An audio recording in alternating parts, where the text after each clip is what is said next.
So hello, officially it's 5 minutes past 4.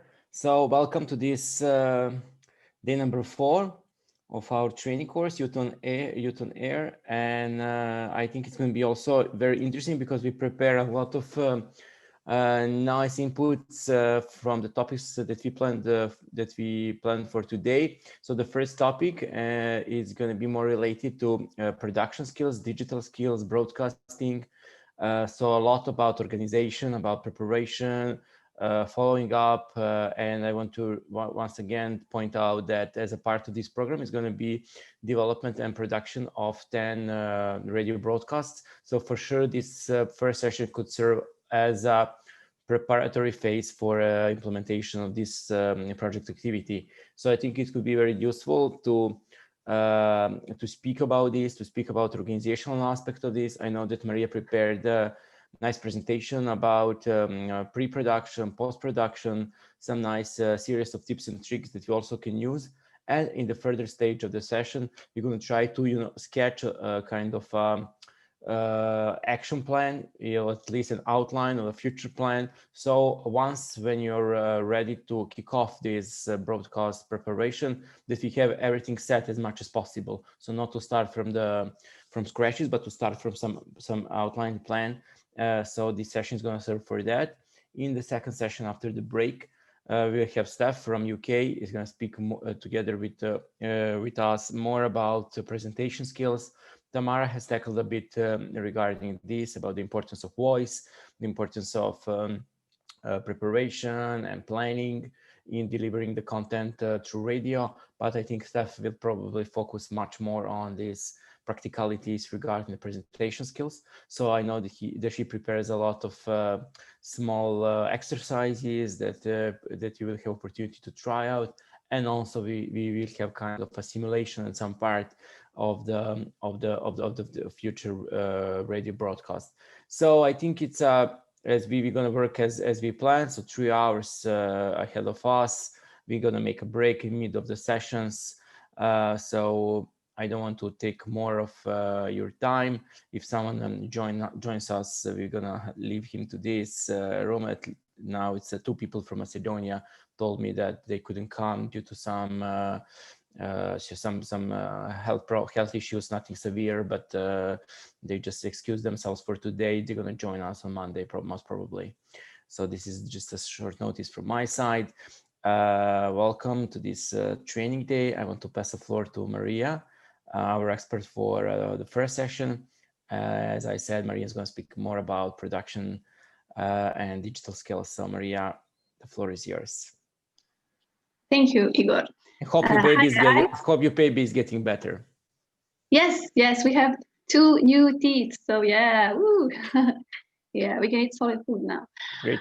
I hope you're all doing just fine today. I hope you are feeling as upbeat about participating in this training course as you have been so far, though judging by the number of you, I'm not so sure. Anyway, I'm just joking. Up to now, we have explored different aspects of radio broadcasting, right? We have talked about different kinds of radio. We have browsed through different examples of youth radio initiatives, written scripts, recorded voices, right? We have done all of these things basically in order to in the effort to try to answer one question, and this question has probably been in the back of our minds ever since the first session of this training course. And this question is, what does it take to make a good quality radio show? So let me share my screen with you. Today I am going to try to answer this question through input that is aimed at outlining the skills, the competences, the know-how that are most important in radio broadcasting, while at the same time kind of revisiting some of the key points that we have mentioned so far. So it's going to be like a revision session as well. So the key question that we are going to tackle today is, what are production skills? And the answer is quite logically, what you need to have, and by that I mean what you need to develop if you don't have it, or to improve if it's there but not quite there yet, in order to produce a radio show. And this pretty much boils down to two parallel and equally important skill areas, and these are digital skills and broadcasting skills. And those two will be in our focus in the first session today. So to speak in a radio manner, stay tuned to this presentation, as it will hopefully give you some helpful perspectives on how to produce a quality radio show. Before we start, let me ask you a question. Have you ever, and really try to remember if you have ever, listened to a radio show that really made you feel that there's a little bit of radio magic, like that seamless, spontaneous design, that smooth radio show flow? I'm sure that you don't remember the program, you cannot remember the show, but I'm sure you know the feeling. It's a similar feeling that you have when you're watching a great movie, or when you're listening to a wonderful piece of music, and it gets you totally immersed in. So yeah, I'm sure that you know what I'm talking about. Behind this magic, basically, lies the work of one person. Can you guess who that person is? Let's play a game. I made a game. As you probably know, I'm a teacher, and my pupils adore this game. It's the hangman game. The word obviously doesn't have a T in it, but it has a U. That's a clue. So if anyone knows, feel free to unmute yourself and just give me the answer. Who is responsible for this radio magic? Anyone? Is it the producer? Right. Yep, you got it. Yeah, it's a radio producer, right? So it is the work of a skillful and clever producer.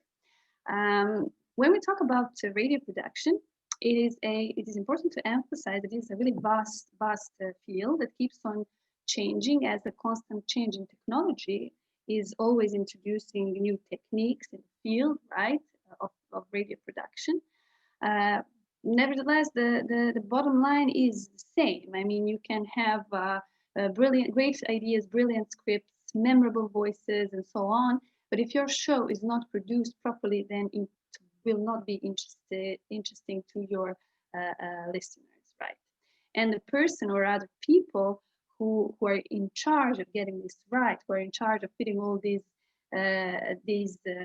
pieces of the puzzle together, are actually radio producers. Yes. So let's see, what is the role of radio producers?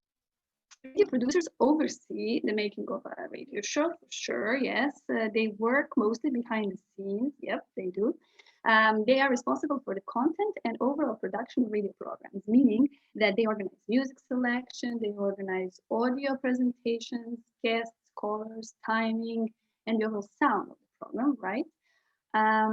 Much like a conductor, a radio producer kind of orchestrates people who are working on different aspects of radio broadcasting, such as DJs, IT staff, and presenters, making sure that the program runs smoothly and legally, the legality being an important aspect, and Ivana already talked about it last week, right? Yeah, it sounds like a lot of work for just one person, right? And probably some of you are wondering right now if it has to be just one person and how to decide who that person should be, right? Well, it normally is, at least when big established radio stations are concerned. It is normally a person which has years of experience in the field, which has pursued this career, and which might even have a degree in it, because, yep, some universities do offer radio production courses. But when we talk about nonprofit making radios, and these are in our spotlight here, it is perfectly fine to have a group of people whose skills combined make a sort of a task force, which has a task to produce a radio show, right? So from now on, instead of just speaking of a radio producer as a person, I'm going to refer to radio producers as a task force, as a unit specially organized for the task of preparing a show. So what does it take to join this task force? In addition to knowing your way around how recording studios work, and Sino already talked about it yesterday, and understanding broadcast audiences, and Tamara, that is something that Tamara mentioned last week, you have to, or there are certain qualities that you just need to have in order to be a successful radio producer. The most common skills that are required to become a radio producer include excellent command of written spoken word, of course, that goes without saying, because you're going to deal with script writing, storytelling, live presenting. You also have to have strong IT skills, because recording and editing audio material is going to be a thing as well. And you have to have good organizational and teamwork skills. Yeah, for sure. You remember conductor and orchestrating people, right? Delegating tasks and so on. And self-confidence, for sure. In addition to this basic skill set, which is, if you come to think of it, it may just about be applied to the requirements of most jobs nowadays, right? A good radio broadcaster has to have some specific qualities, like some special ingredients. And I titled my next slide, do you have the juice to produce? So the juice meaning like all these secret ingredients. And I put there inquisitiveness, creativity, and a passion for the medium. So inquisitiveness, being curious, being observant about the world that surrounds you is obviously quite important if you want to make a good radio show or if you want to make anything interesting for that matter. Observing things, observation. Let's say a lot of great inventions were preceded by observation. The first thing that comes to my mind is the Newton's gravitational theory. Then how can you generate ideas? You can draw from your own experiences, right? You can draw from experiences of other people. And a really powerful idea generator is also tackling the struggles. And some of you mentioned that last week as well. I think Sammy was the one who mentioned it. Dealing with struggles, talking about your struggles can also generate loads of ideas. And don't forget, ideas are just starting points, right? You have to do a lot of research, you have to be up to date, you have to be able to conceptualize your ideas. That's also very, very important in order to turn your ideas into scripts, right? Next, creativity. Well, yeah, the same ideas can be used by different people for different radio shows, right? And this is going to be interesting to something interesting to observe in the follow-up of this training course, when you will have, as Igor mentioned, the chance to harness your creativity and produce your own radio broadcast. Because if everyone did it in the same way, I guess there would be a little worse listening to it, right? Being a creative radio broadcasting means basically being able to put forward your idea in a really captivating manner by adding something new to it, right? So once again, it is important to grab your listeners' attention and hold it, right? And this definitely requires creativity. All the above mentioned skills and special ingredients are important. Nevertheless, the passion for the medium is something that I'd say stands out like a prerequisite for producing broadcasts that really like resonate among listeners, right? Passion is one of the most, it's a truly propelling force, one of the strongest emotions, right? And it cannot go without being noticed or being heard in your broadcast, right? So assuming that you've mastered all of these skills and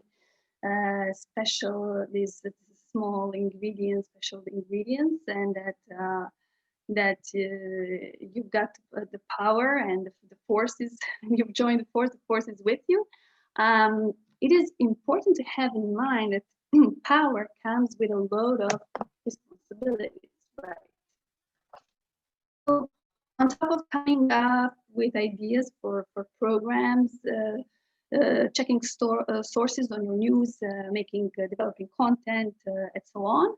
The most common responsibilities that radio producers have to deal with are the following.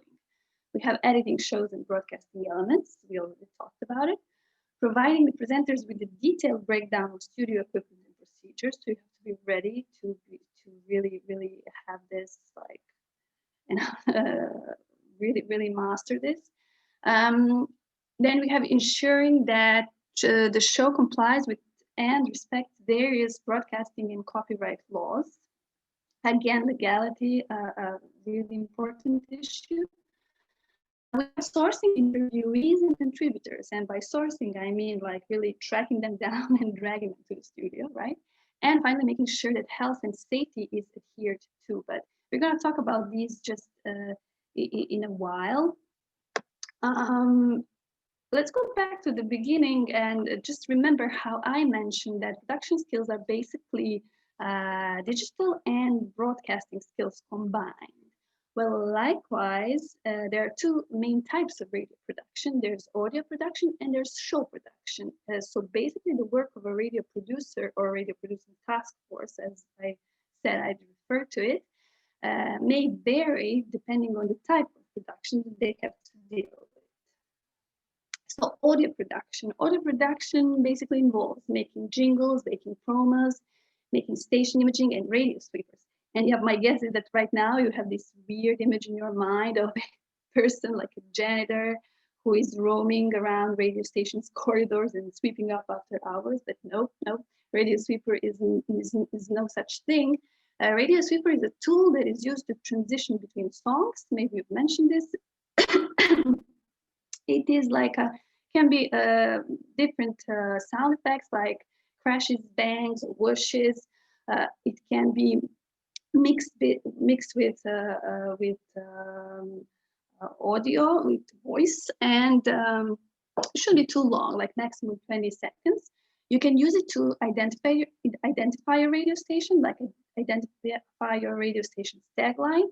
You can use it to play it over in the song intros, or you can use it to transition from fast songs to slow songs and vice versa. So yeah, and that's a radio sweeper.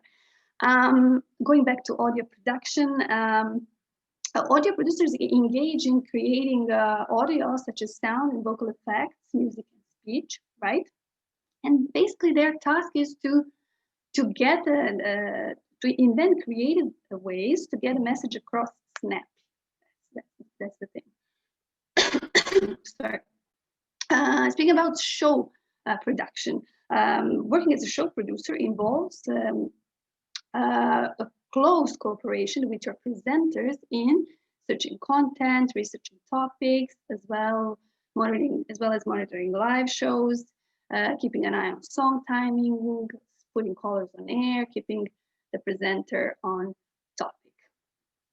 So whatever it is that you're planning to air, you have to have a plan, like a clear plan for it.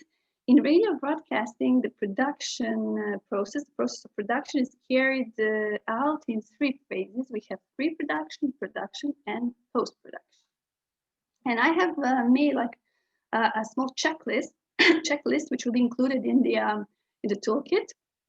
And it is envisaged like a checklist, like a go-to place where you can just simply check that you covered everything prior to actually making a radio broadcast. So let's start with pre-production. Pre-production has the most steps in it. The first step is conceptualizing your idea. The second one is working out your plan of action. The third one, finalizing the script. The fourth one, doing the paperwork. And the final one, rehearsing. So once you set out to make a radio broadcast, you have to do step number one, conceptualizing your idea. And here you have to make sure that you have decided on the topics or subject matters of your show, and you have a clear idea of what your radio show should sound like. And it's really important to have this as concretely as possible, because Otherwise, you might start with one thing and then get carried away and then end up completely missing the point. Right?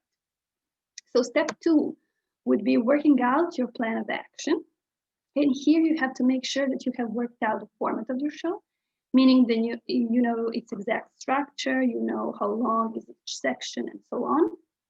Then you have to check that you've selected the person to write the script, you have chosen the presenters, that you have arranged the venue and the time of recording, and that you have briefed everyone about it, right? Sorry, and that you have secured additional recording equipment if necessary. Okay, moving on to step 3, finalizing the script. Yep. Make sure that you have examined the script and that it is suitable for the ear, and make sure that you have included all the tips and tricks that Tamara taught you. Ideally, you could do a mock recording of your script and play it to a radio connoisseur, which is basically a person who has an experienced radio ear, because I think that the feedback that you would get from this person could be valuable. Okay, step 4, doing the paperwork. Oh yeah, this is important. Check that you have signed written agreements with people working on the broadcast regarding the nature of their engagement. And it is important to get that one out of the way, because it might help you to avoid, let's say, getting people's expectations betrayed. And along those lines, make sure that you have obtained written permission to interview certain people if your show involves such interviews. This is also very important, because sometimes people just might get cold feet at their last moment, or I don't know, they might not like the sound of their voice or whatever. So just make sure that you avoid, God forbid, being sued or anything like that. Okay, and number 5, the last pre-production step, rehearsing. Presenters and speakers have rehearsed their lines. Remember what we talked about, great voices. Great voices are not essential. Memorable voices are essential to great sounding radio programs. And this is something that can be practiced, and this is something that can be trained. So don't get discouraged if your presenters don't sound mind-blowing, like instantly up. They will get there eventually. Moving on to production. Before you get this 3, 2, 1 on air sign, just make sure that you have secured proper equipment to record and edit your program, and that it is working, just to avoid last-minute setbacks. And ensure that you have chosen the radio production software that makes you feel comfortable working by, that works for you. There are many programs out there. I think you've tried Reaper.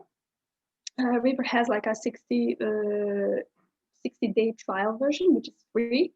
There are some other free radio production software, like Audacity, Adobe Audition. They can do some basic like tricks, and if you opt for more advanced versions and more advanced radio production packages, yeah, why not? Make sure that you have the need for it and the budget, of course, for it. Okay, the last stage is the post-production stage, which is basically fine-tuning for tuning in. Before you actually air your program, make sure you have announced the broadcast of the program, meaning that you have spread the word via social media and other communication channels, and ensure that you have fine-tuned your recording and included all those radio imaging elements, jingles, sweepers, and stuff. Sound Laboratory is a YouTube channel, I think we've mentioned it, that offers loads of free imaging elements, radio imaging elements, or sound effects. I don't know, from Hanna-Barbera cartoon sound effects to I don't know, skateboarding sound effects. So yeah, it's pretty cool. I think it's best to choose to use royalty-free radio elements, as last thing you really have to worry about at the start of your journey is having the right license, right? And being on the clear side, again, I'm stressing that with licensing should be important to you if you want to take radio broadcasting seriously. And last thing, if you are having doubt that you are doing the right thing, don't hesitate to seek support, as tons of Facebook groups and online communities have taught us. People who do the same thing are often willing to share their experience, right? And if you choose to join like a radio production group or a group dedicated to radio production, don't expect to have everything like laid out on a silver plate to you. Be prepared to do some research, to contribute as well. And an attitude like that will carry you miles into your journey on air. And that'd be all, folks. Thank you for your attention. And if you have any questions whatsoever, feel free to ask. Thank you, Maria, so much for your presentation, for your input. So any question for Maria about this production, about the stuff she had presented? Any experiences you want to share? Yeah, Lorraine, please. I just had one question. Sorry, I was just wondering, you know, with the signed agreements, for you saying it's good to have signed agreements between people who are working on the broadcast. What kind of things are they? And also, if you're working with youth, is that a thing to do with the young people that you're working with? Yeah, what I had in mind is like make sure that they know if they're on a voluntary basis, or are they going to get paid for what they're doing, that kind of stuff. Yeah, because sometimes Right. they might expect to get paid and then, you know, just get discouraged after that. Yeah. Great, thank you. Any questions?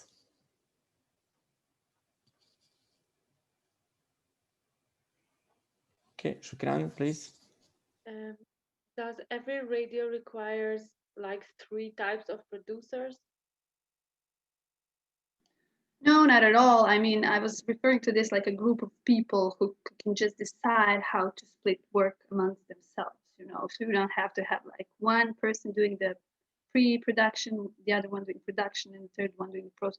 There can be one person doing all of these things. You know, if he or she is really, really skillful and it feels like he or she can do it. But yeah, it's best if you all just like decided what's what's the area that you can actually contribute in with your skills, and just, you know, share the work.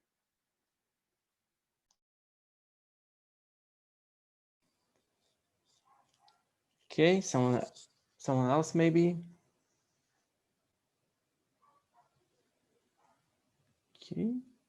Thanks, Maria. Thank you for your presentation, for your input. Also, we're going to share this presentation with all of you. Yeah, we're going to continue speaking about this and about producers and producing.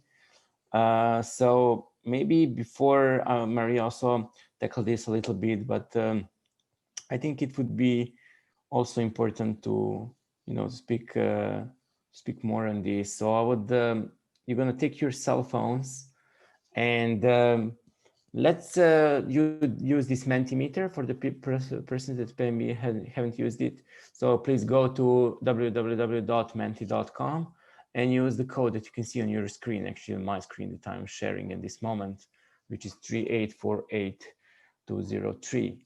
So please describe one, you know, super radio producer. Let's think about superhero of a super producer, of a great radio producer, what he or she supposed to have, or how they should look like, or whatever the 3 things that come up on your mind when we speak about the greatest one that we want to have. Let's say that we have so much money to hire anyone on this planet. How that person supposed to look like?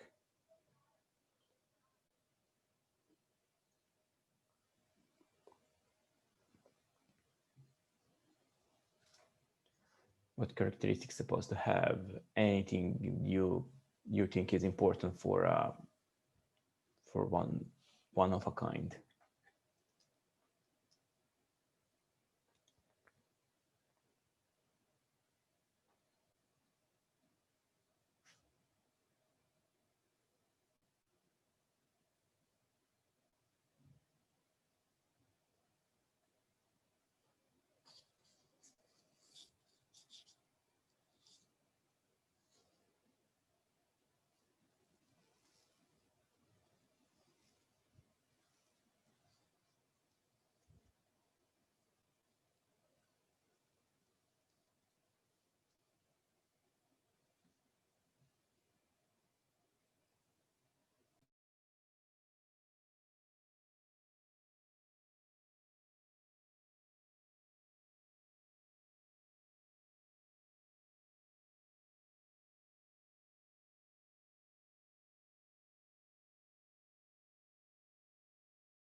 Okay, maybe 1 minute more. But obviously, it's you said you thought it's supposed to be very organized. Curious is interesting. Yeah, I think it's very, very interesting. But mostly organized, team worker, charismatic, multitasking, self-confidence, team player, team worker. So definitely great organizational skills, organized, which is like the most, in most cases it was mentioned, and so on. So I will ask you, maybe someone wants to comment. So to ask you, does someone from you have this kind of experience in producing, not necessarily radio broadcast, but in general, any kind of organization that you think it would be useful for producing this radio broadcast that we are about to kick off? Any similar experiences? Anything related to? Yeah, Matthias, I saw you. Yeah. Yeah, I think my background is in education. I used to be a teacher, and I think as a teacher, you have to be very, very organized. You have to be very structured, and you're also all the time you're guiding people, checking where they are at, what kind of problems they are experiencing, and facilitating them. So I think in a way, like these are some very useful skills and attitudes. Of course, like you have to make the shift from dealing with children and dealing with adults. It's a big difference. Yeah, that's the way I kind of look at it.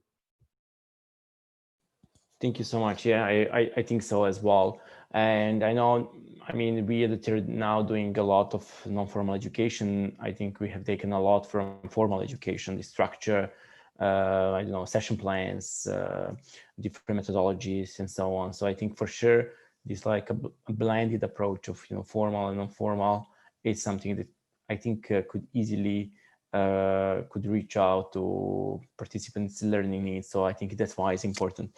And again, this radio broadcast, I think also, as Matthias said, I think it's super important to be organized and to be structured and to know what do you want, especially because I mean, when you are trying to have a team to implement something and on voluntary basis, I think that's why it's super important to know every single step, what you want to do and what you want to achieve throughout some radio broadcast. But because I personally believe if you do not know where you want to come up with something, there is no way that your audience are gonna understand this.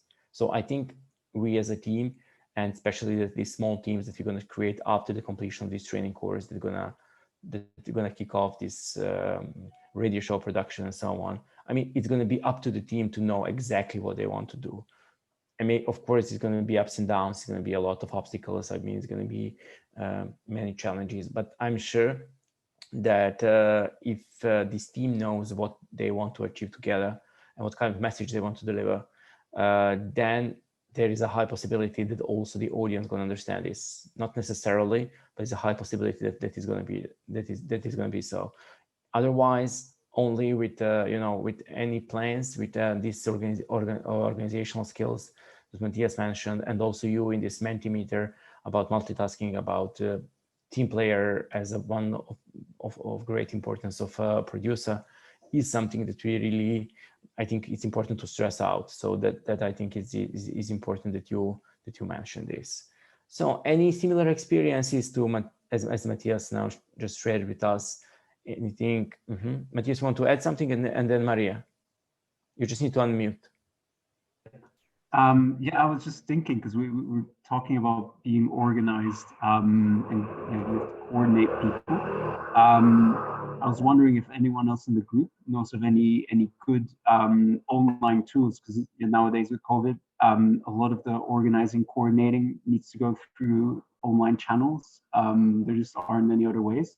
And I'm looking around for like good platforms, tools to use to lead a team, to make good decisions together, to make sure everyone feels involved and everyone knows what they're supposed to do.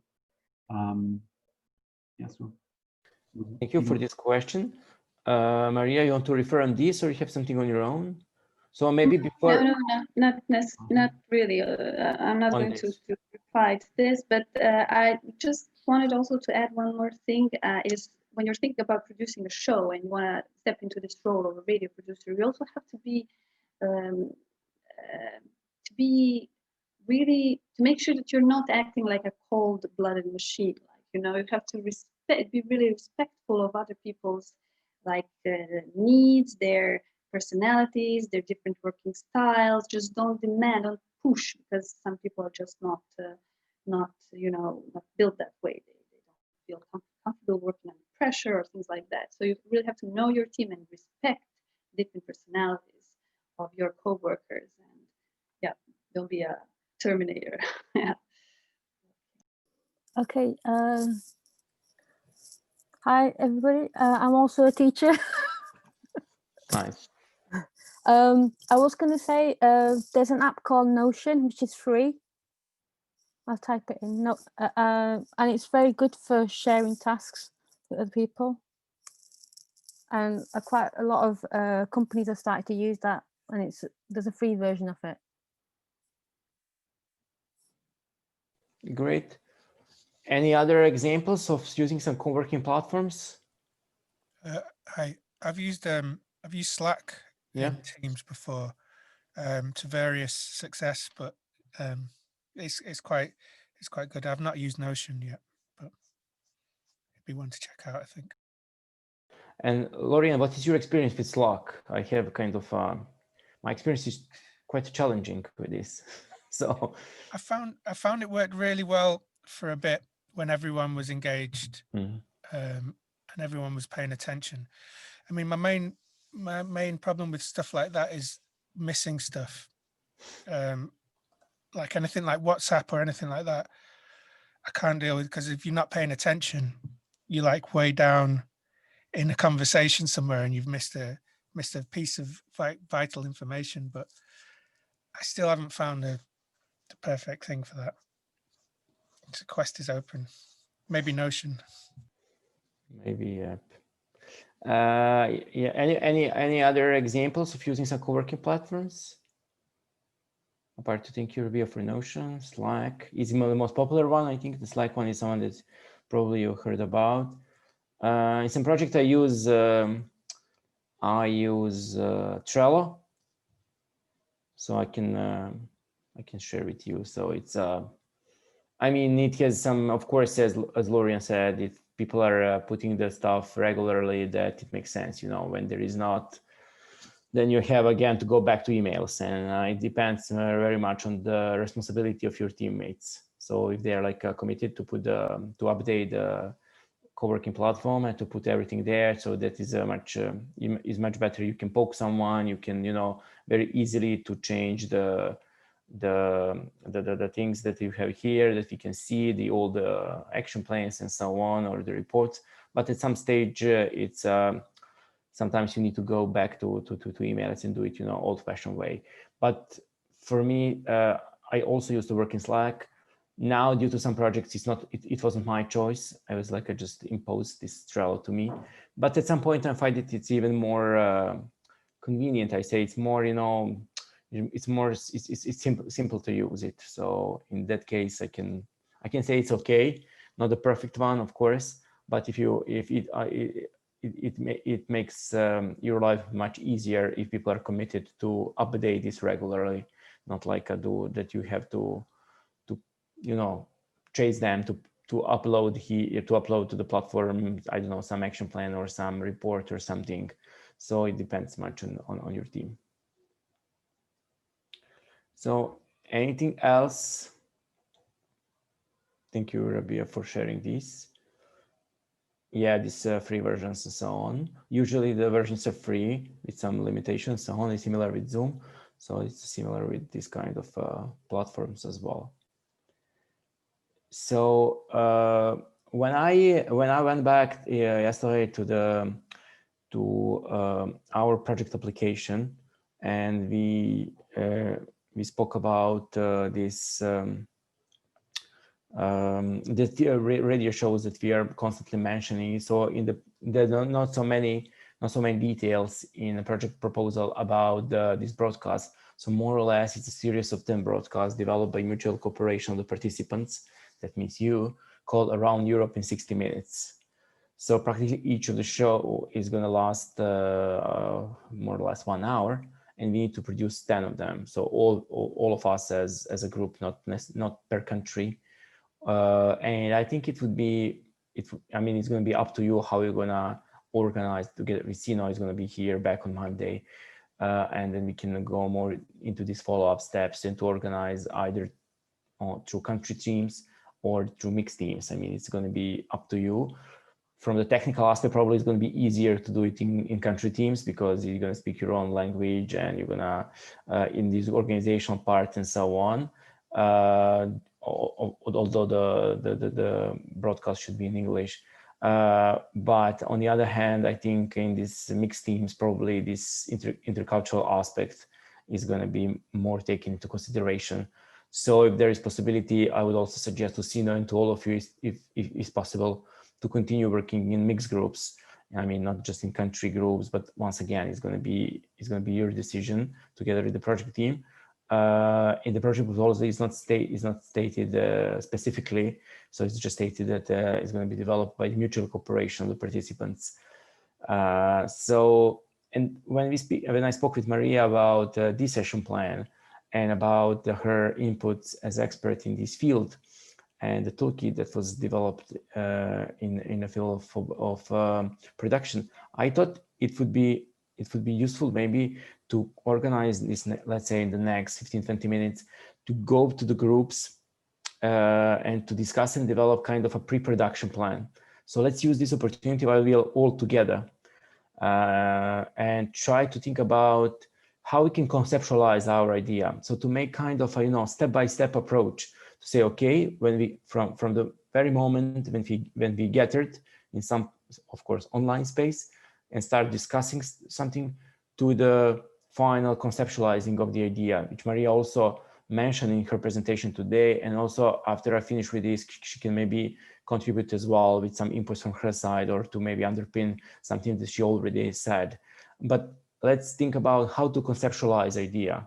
So kind of a tips and tricks, some kind of a steps that you suggest to the rest of the team that maybe we should take into consideration when we conceptualize our idea. Then B is a task list for a radio broadcast that we have in front of us. So try to make it this chronologically, to say, okay, first of all, the topic, then what is going to be the second round, the third round, the third step, till the final, when you go live and broadcast practically your show. Then think about some envisaged roles in the team. So what kind of roles do we need? Okay, are you all going to be presenters, or someone is going to be more producer, and what is going to be the kind of a scope of work of that person? And finally, what kind of risks and challenges, obstacles, however you want to name them, you see in implementing this activity? I will just give you some, but I think, of course, we don't have now people from Macedonia. We have only Shukran, because I don't know, I think who is Simon and Semi told me that they couldn't come, so it's only her from North Macedonia, as well from Belgium, only Matthias. So I think it would be good to make mixed teams, so make 3 mixed groups, and then to think about these questions. Of course, please be free to add if you see that maybe I haven't covered all the things you consider important in this preparatory phase for radio broadcasting, that you see something that maybe is not covered through these 4 categories and you consider it important as a group. So please add anything you consider important in this pre-production plan. So once again, how we conceptualize idea, some kind of tips and tricks, steps to follow that you suggest to the rest of the group to use. Task list, what do we need from the very beginning when we gather for the first time till the final going live and broadcasting. Envisage roles in the teams, what do we need in our team, and what kind of risks you see, obstacles in front of us. Please make a print screen of these, because when we go to group, we will not have opportunity to go back to see this anymore. Do you have any questions, anything that is not clear?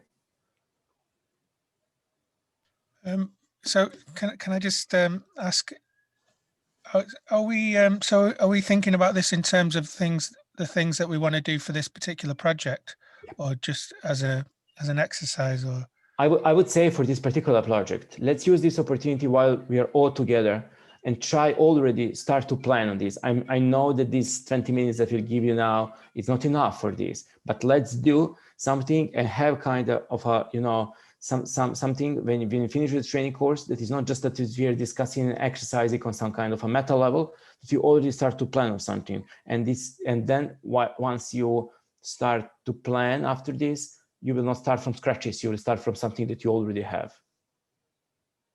thanks. Welcome. Anything else?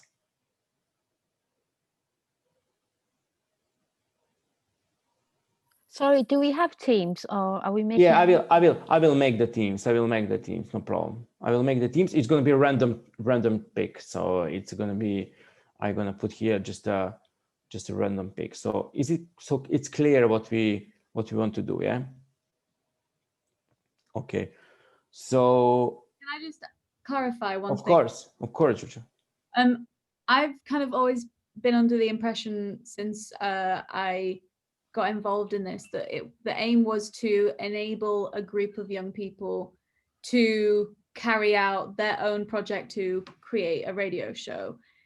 I know that we've been talking throughout this training quite a lot about it being kind of us as producers, us as presenters. Can I just confirm that that is the approach that we're going for, is to facilitate and empower the youngsters to be able to do this? Exactly. I will also pass the floor to Maria because she's also part of the partners. If you Maria feel familiar with this, but I see this, Georgia, exactly as you said. I see that we are facilitating team process, that we are involving young people into all of this. But I think based on my experience, usually we need to take a lead in this. You know, that is, I mean, I understand you perfectly what you're speaking, what you're asking right now, and I am completely on the same page as you are. So that we need to first of all, to identify, to reach out to young people that are willing to contribute, that we need to equip them with the minimum of necessary competencies to deliver this. But after all, somehow, based on experience, usually we are the person that is taking the lead. But yeah, Maria, of course. Yes, we are here to kind of beta test this methodology, just to learn. It's learning by doing process. We have to go through it first in order to be able to pass the knowledge and just to be able to train other people to do the same. Just to experience it and then be able to teach as well. Yeah, cool. That makes total sense. Thank you. Anything else? Okay, we'll have 3 groups. Yes, please. Yeah, Shukran, of course. Yes, I wanted to ask the task given to us now. Do we need to use any equipment and tools, or just we need just to talk about the idea?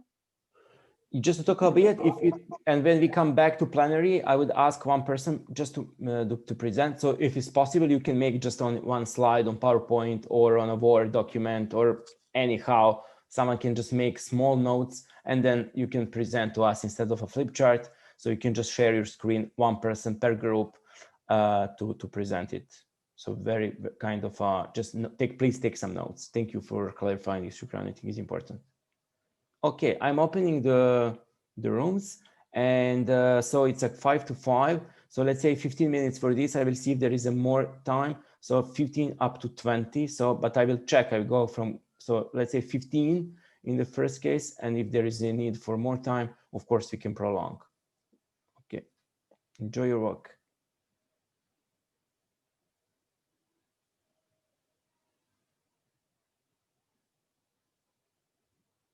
Maria.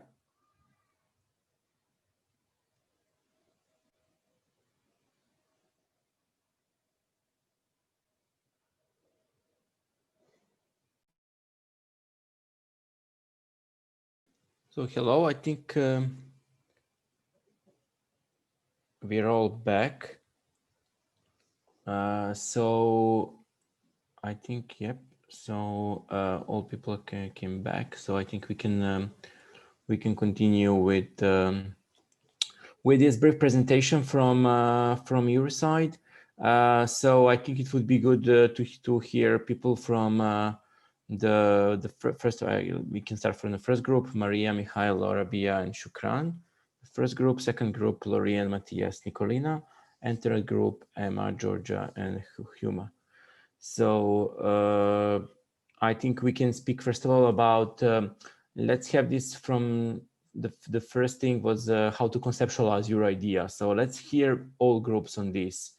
So how to conceptualize the idea, how to brainstorm about the idea, how to come up with something that we want to broadcast. So maybe someone from the first group, Maria, Mikhailo, Rabia, and Shukran.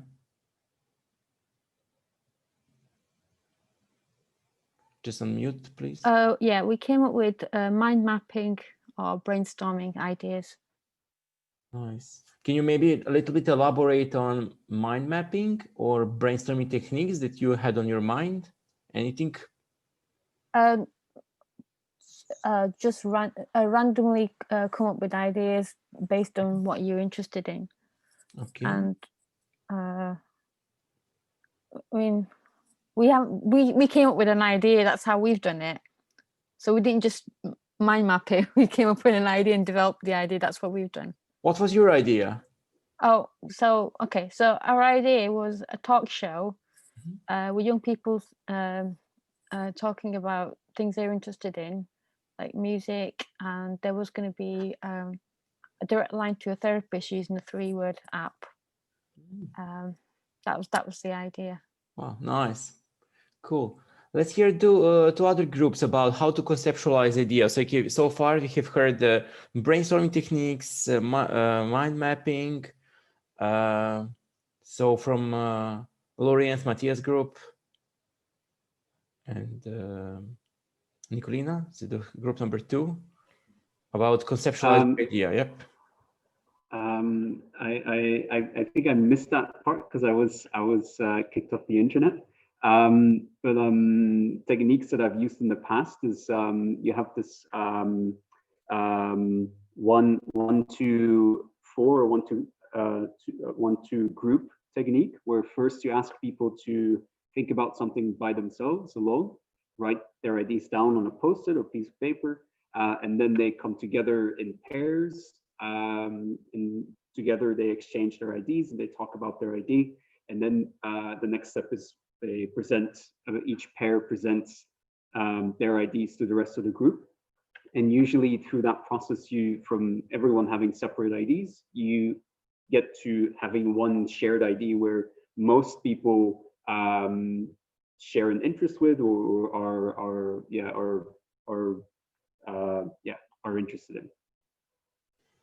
Thanks, Matthias. Yeah, and just to say hello to Steph, she's going to be our interest speaker for the next session. So hello, you have the opportunity to introduce you afterwards. Lorien, yeah. I was just going to say, I think I got the wrong idea about the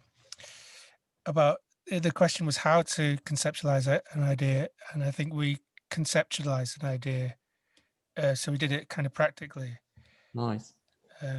But yeah, so that's what we did. I think. Can you let us know as well about your idea? Yeah, Matthias has got some notes. Have you, or do you want me to?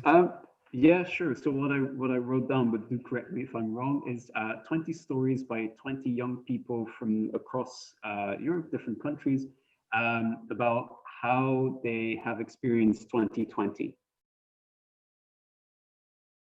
It will be a heck of experience. Nice, thank you. Great. Okay, group number 3, maybe to add on something regarding this conceptualizing idea. Yeah, so we kind of we did the opposite to you guys. We didn't do it practically at all. We kind of forgot to apply it to an idea. So we balance each other out there.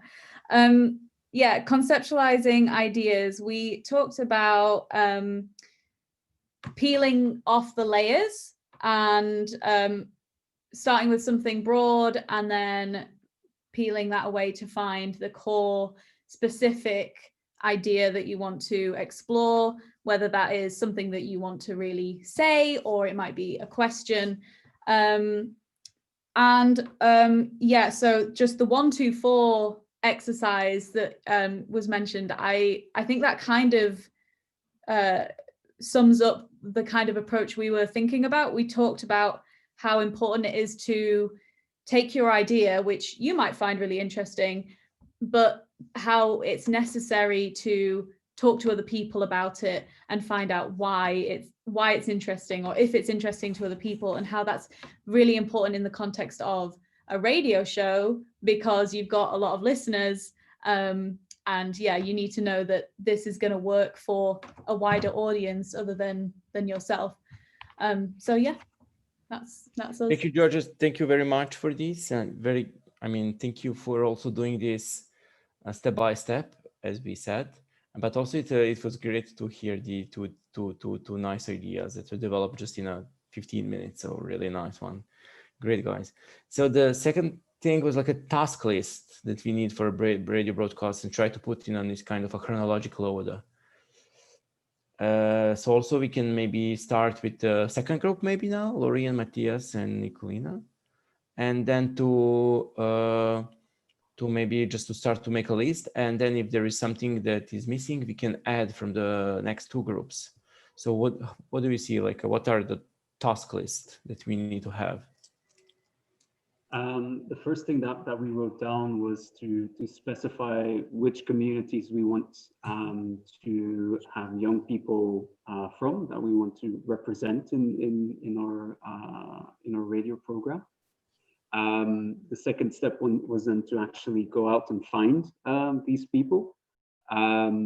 Next step that we came up with was doing pre-interviews, so having a conversation with the young people to see what their story is. The next step would then be coaching them, giving them some advice, also creating like realistic expectations. And then the fifth step is to identify themes between all the different people that we've interviewed. So for example, if there are 5 people who speak very specifically about sexuality, then we will put them together in one episode. So there's an overarching theme. And then the last step for pre-production was to come up with music, audio effects, and perhaps even a jingle.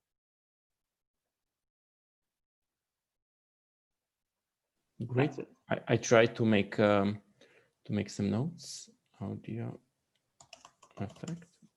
If I got you properly, more or less, what you said could fit on this, I think. As you said to think about the community that we're about to tackle or something. So to reach out strategy, how to reach out to these young people and to inform them what we are doing and how they can join us. Some interviews about their needs, about their wishes to join us, what they don't think about. Capacity building, so different kind of knowledge sharing with them, these skills and so on.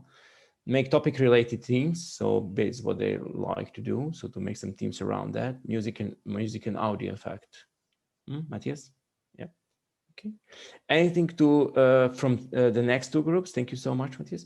So anything to be added from the next two groups? Can someone just unmute? If there is something, I mean.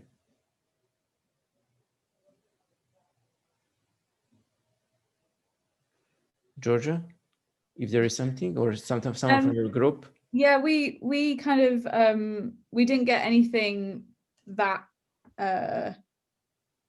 clear in terms of the step-by-step tasks, but we talked about having the end vision insight first. So what you're thinking about what your radio show wants to actually look and sound like, and then working backwards from that. So that might be, okay, I really want to do a series of interviews, and then working back, knowing who you want to do those interviews with, and then working back from that, okay, we need to contact these people, okay, we need to arrange this, we need to sort out dates. So yeah, so breaking it down into the constituent parts and then assigning those, yeah. Lots to each of the interested people, yeah. But how this task list presented by Matthias looks to you? Is this something that you would carry on with? Yeah, I mean, I thought that was really, really good and clear and helpful for me personally. Nice. Thank you so much. Something from the first group maybe to be added? Rabia, Maria, Mikhailo, Shukran, if there is. No pushing. Or satisfied with this?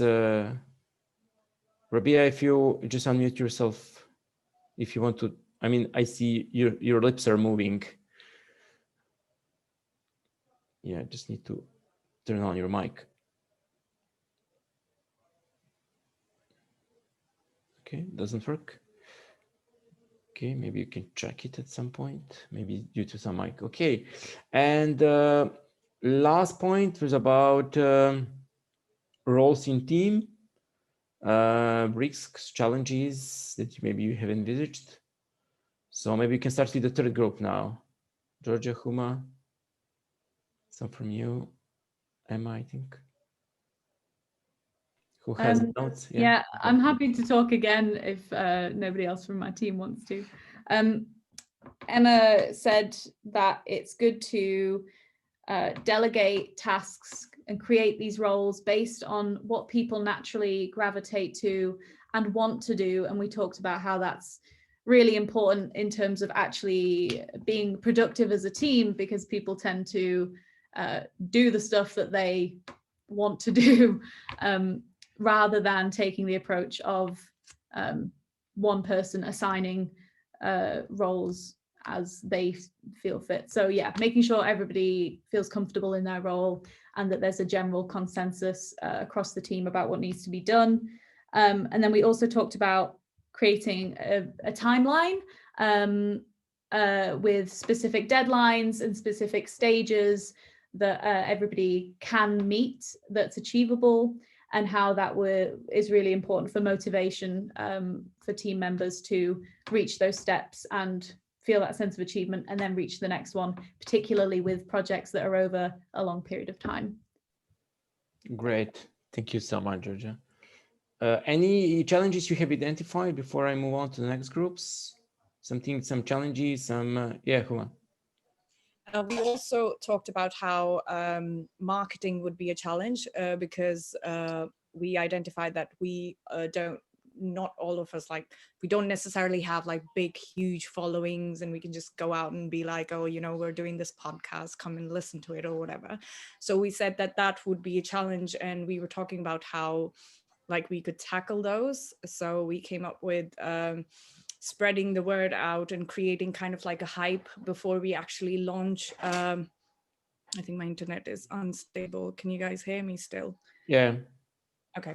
So basically we said we could, it was all about creating hype before we actually launch the broadcast. So it was about talking to people that we will recruit or collaborate with. They can go out and, you know, tell their peers or their friends and family, and they could spread the word. Also, like, the production partners are also going to be spreading the word, along with, if we're talking about an issue, maybe we can reach out to organizations that are passionate about the issue, and maybe they could give us like a shout out, or they could mention that we're doing something like this. So these were some of the things that we thought would help in marketing. Definitely. And I think that on the last day, we will have this session about dissemination and how reach out strategy. So I think also, in addition, what Huma said, and also what Georgia was asking about, facilitating the process and reaching out to young people, I think it's also going to be important to make kind of a small reach out strategy, how to find and identify the interested people and how to onboard them in implementing Dix Radio. So more to facilitate the process than to implement. But as Maria said, I think it's important also to use this learning by doing concept and try to put into practice, develop toolkit, this training course as well, and then to fine tune on exact activities, what we are about to deliver. Okay, anything to be added from the group number 1 or 2? If there is nothing to be added more on this.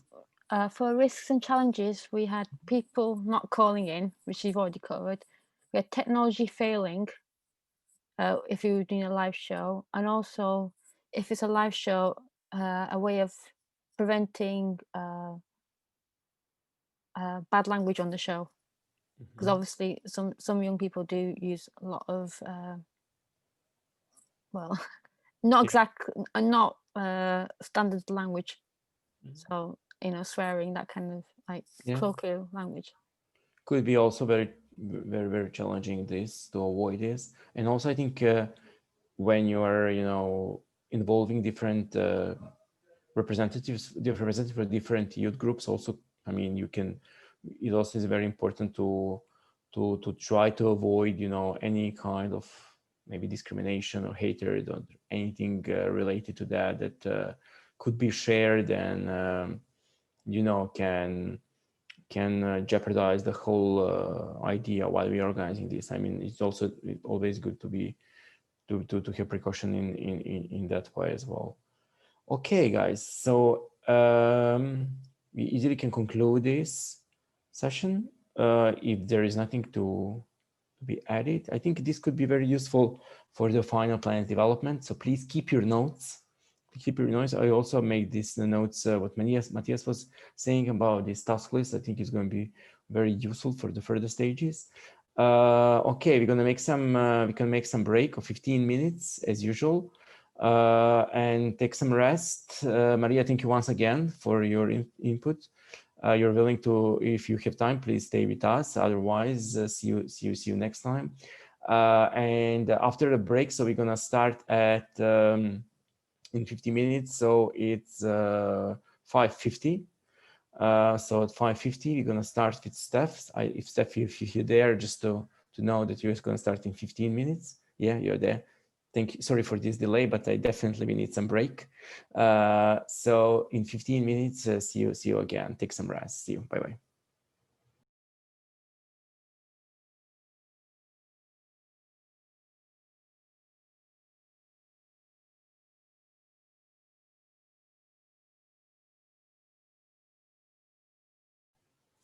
So hello back, and it's my pleasure to announce our next speaker, our next expert for the presentation skills session. It's Steph from our partner from UK. Hello, Steph. Finally, we meet each other after a series of emails. It's always nice to see some faces after threads of emails. And you got some opportunity to hear what we were speaking about in the previous session, more about production plans and how to put into practice some of the already gained competencies, but also to think about some follow-up steps. As you probably know, one of our activities is to support and facilitate process of creating 10 broadcasts, radio broadcasts from our participants, also to reach out to young people in our communities. And in that case, I think it's going to be super important to, first of all, to work more on our presentation skills, but also to transfer this know-how to our potential participants and interested young people that will take part in our radio broadcasts. So I will leave the floor to you. Please introduce us. And I know that you prepared a lot of exercises. I already announced that to our participants. I checked them. They look to me very, very interesting. And I'm looking forward to continuing this session. So Steph, mic is yours. Thanks very much.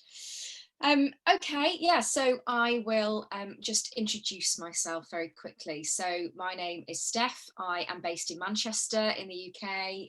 It's a bit dreary here, as it kind of usually is. And I work for Peshkar, who are the UK partner on this project. My background is in the field of drama and theatre.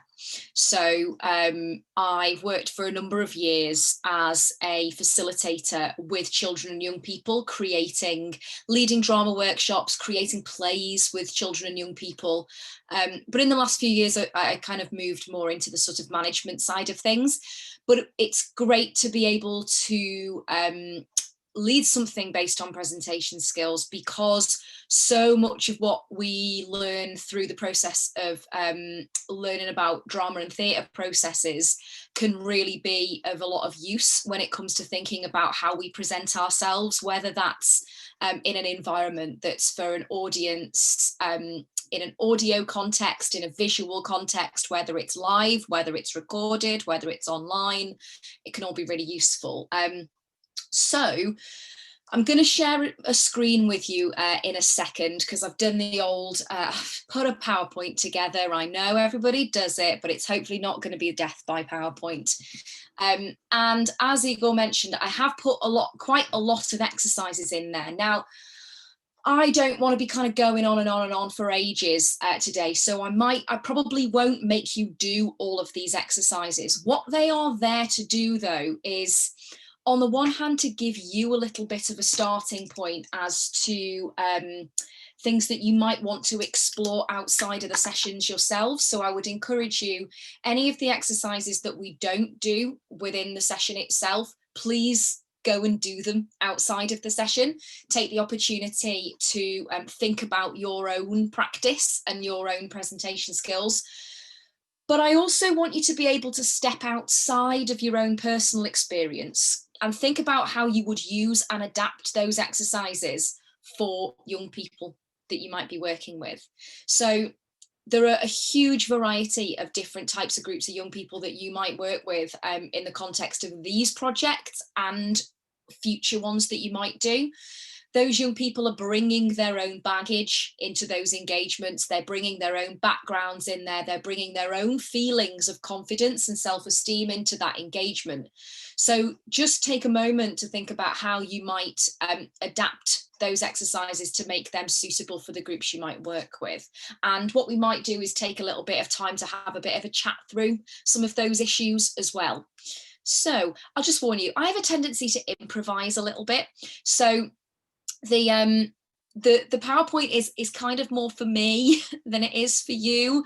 It kind of helps me stay on track a little bit, but I might end up going a little bit off-piste.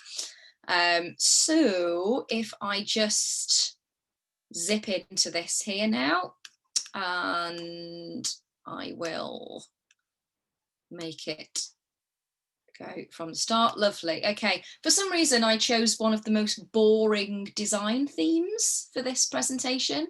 I don't know why. Maybe I felt like a session that should be as kind of lively and buzzy as something on presentation skills should be visually quite dull.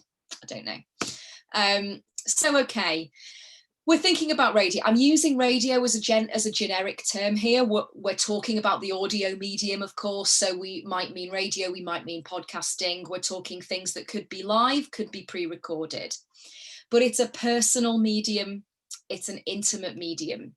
It's a medium where you as an individual are coming into the homes and the lives of the people who are listening to you. It's also a medium that's incredibly sensitive and enables any broadcaster to put a range of different emotions and energy into that interaction. It also means that our listeners can sometimes pick up on things that we convey in a vocal manner that we might not necessarily always mean to be putting across. So when we're thinking about our audio presentation, we've kind of got to think about how am I using my voice? How am I adapting my voice? How am I using my breath in a very intentional manner? I'm making sure that I'm being purposeful in what I'm putting across. So clarity, connection, and communication are the key. Clarity in terms of knowing, yes, I am being very clear in what I'm saying.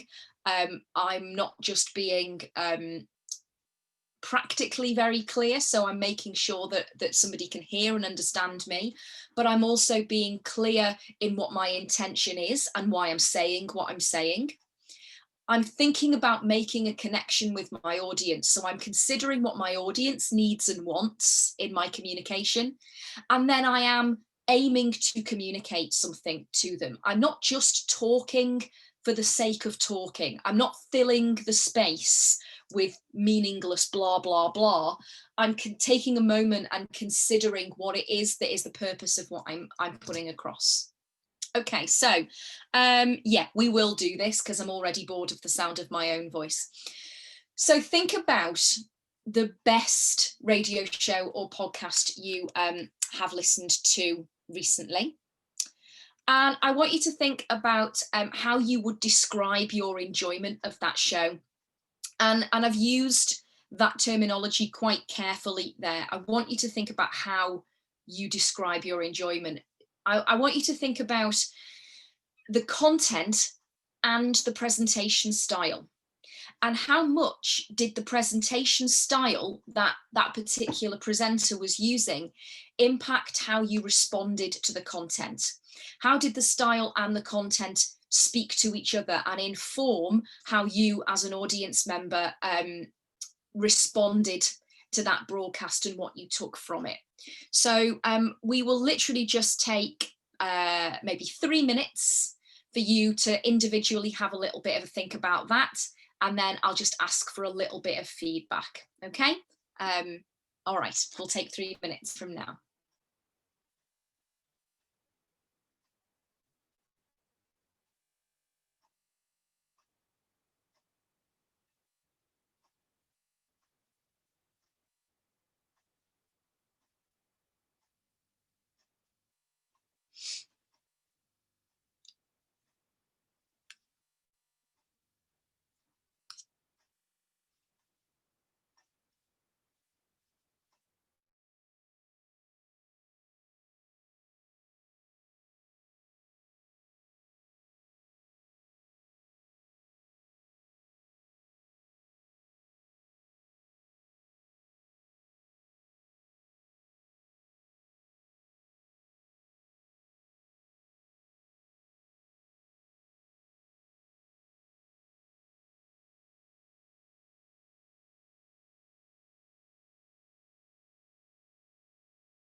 Yes, I did set an actual timer on my actual phone.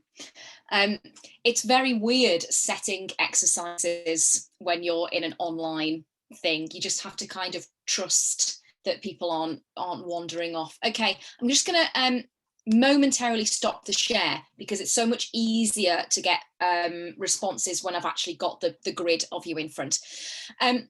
So thinking about feeding back on that, I won't go around and ask everybody. I'll just ask you to share what you want to share if you want to share it. So somebody wants to just quickly give me a wave and tell me what you responded with.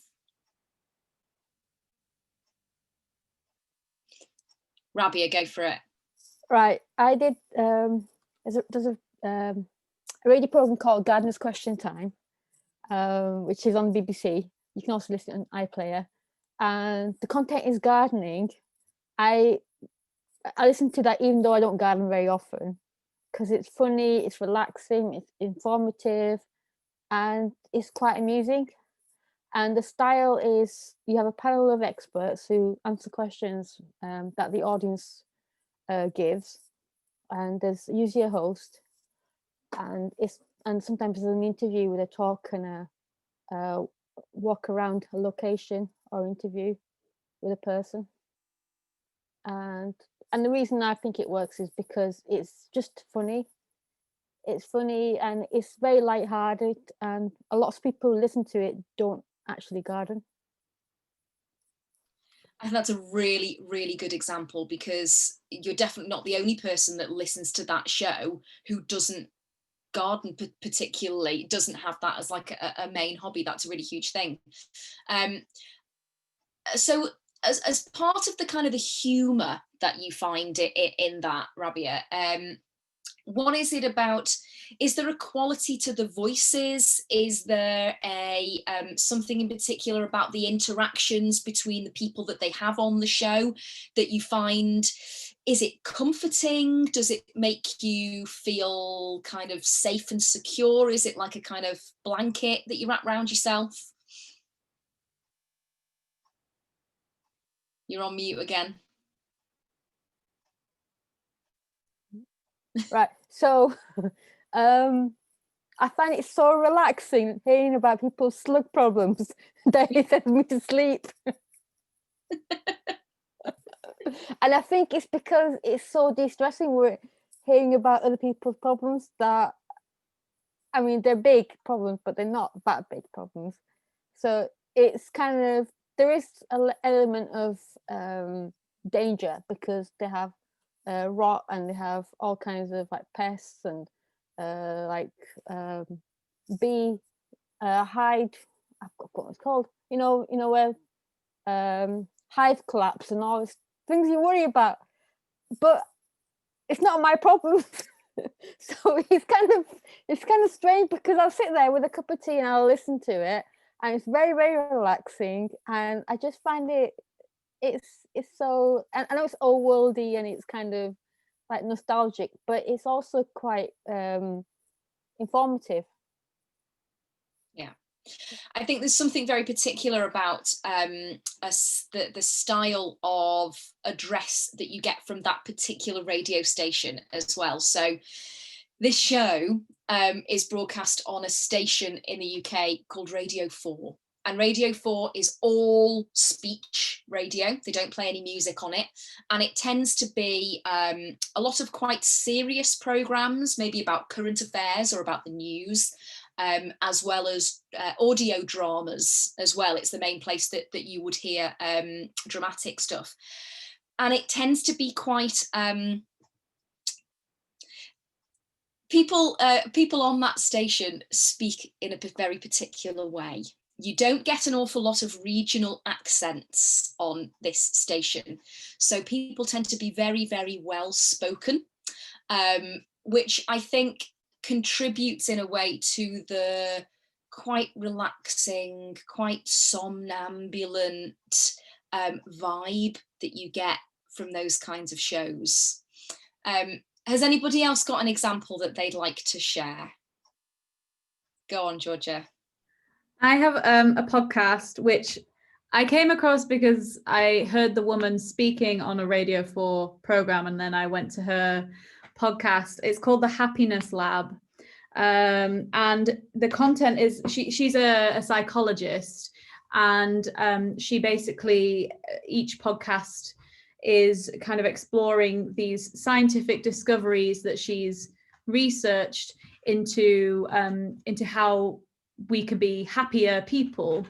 And she always starts it off on a personal note. So she might have a personal story about, I don't know, she might have been getting burnt out from spending so much time on social media, and then she goes and researches into the effects of social media on our happiness. And I really enjoy listening to it because it's both relaxing, but also really kind of stimulating. She has this way of taking you on the journey of discovery with her. So it's not so much she's kind of telling you all of these interesting scientific discoveries, but she says, I had this problem. This is me going to talk to this person about it. Oh, wow, I didn't know that this was a thing. So yeah, it's kind of like you're going on that journey with her, which you really kind of get a sense of her excitement when she discovers these new ways of being a happier person. So yeah, and also just the fact that it's science-based, but totally accessible and relatable to by all members of the public. So yeah, I think she's done a good job of getting to a really wide audience. So yeah, that was mine. Amazing. Rabia has very helpfully shared the link to that podcast in the chat there for you guys to check out, which is awesome. So is there something in there about, as she is going along this journey and making these discoveries and sharing them with you as the audience, what changes in how she sounds? What's the quality of her voice like as she is? How does that draw you in and take you along that path with her? She's very calmly spoken, and definitely has the clarity needed. But when she's talking about something exciting, she changes her voice, and it's all very natural. She's obviously, I mean, I know she's a lecturer, so she's obviously very good in public speaking, but she expresses her excitement through her voice without it being too much. And it's really about that kind of sense of natural curiosity, natural excitement, natural sense of discovery. Yeah, that aspect of it being a natural thing is, I think, the key thing that makes it just really nice to listen to. Yeah, that sense of authenticity is really key. Matthias, did you have an example that you wanted to share as well? Yeah, sure. The example that I had in mind was Conflicted, which is a podcast of an Orthodox Greek monk with a former Al-Qaeda member, and they have dialogues, and it's a really strange combination. But somehow they became very good friends, and they decided to make this podcast together. And it really does feel like you're in the room with them, two friends talking, often joking. It's very funny. Yeah, whenever there are very like details or events or names of people that are unfamiliar or unknown, they always sidetrack and then quickly explain, like, this person is important because he did this and this and this and this, and then they go back to the main story. And yeah, so the main, or the content of Conflicted is Middle Eastern politics, starting in the 90s, going all the way to today. And yeah, as I said, it really feels like you're in the room. It does feel very intimate, like you're part of the conversation. You're just listening in, and yeah, it's very, yeah, very different from like more drier political shows. That's really interesting. So there's clearly something there, isn't there, about the idea of the conversation? It would be a different, it would have a different impact if it was just somebody who had positioned themselves as an expert delivering a lecture in that kind of audio format, regardless perhaps of how much they focused on making themselves sound interesting and engaging or playing with their voice. That achieves one thing, whereas the conversational aspect achieves something completely different, and it's about you almost being sat there on that third chair in between them. That's really, really interesting. Okay, thank you very much. I'm going to go back to... Sorry, Steph, can I ask one question? Of course you can. What was that word you used? Is it somnambulant? Somnambulant. Somnambulant. Yeah, somnambulant is kind of like makes you feel sleepy and comforted.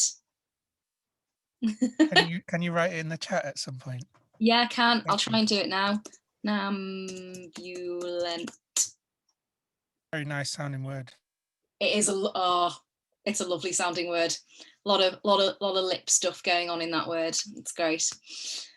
Okie dokie. So that was wonderful. So okay, tell, don't show.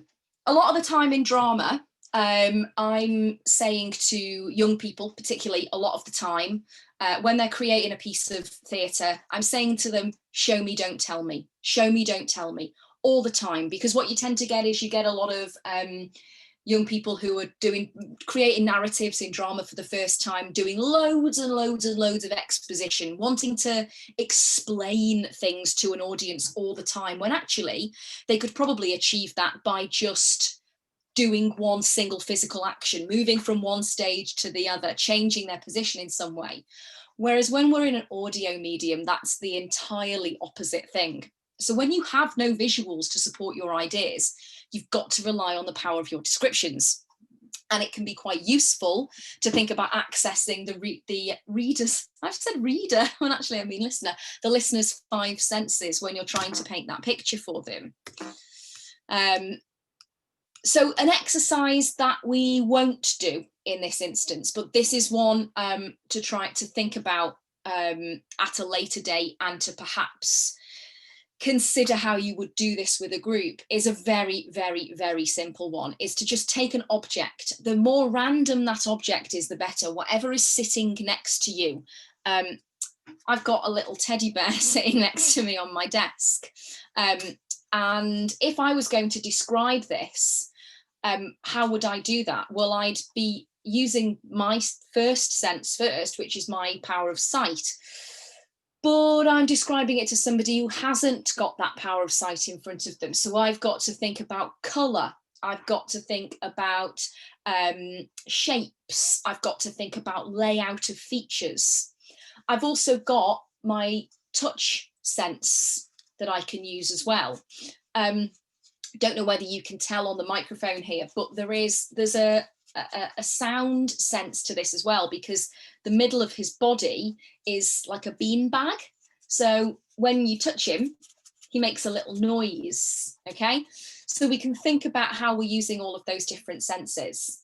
Now, the first step in that is to do exactly what I've just done and talk somebody through that process, holding it in front of them. But a next step to that exercise would be for me to pick something else and not describe it to, and not tell you what it is first or show it to you. So I've got something in my hands here that I'm holding, and I'm holding it in both my hands, and it's cold. It's like a ceramic object. It's about 5 inches tall and an 1.5 inches in diameter. It's got a handle on it.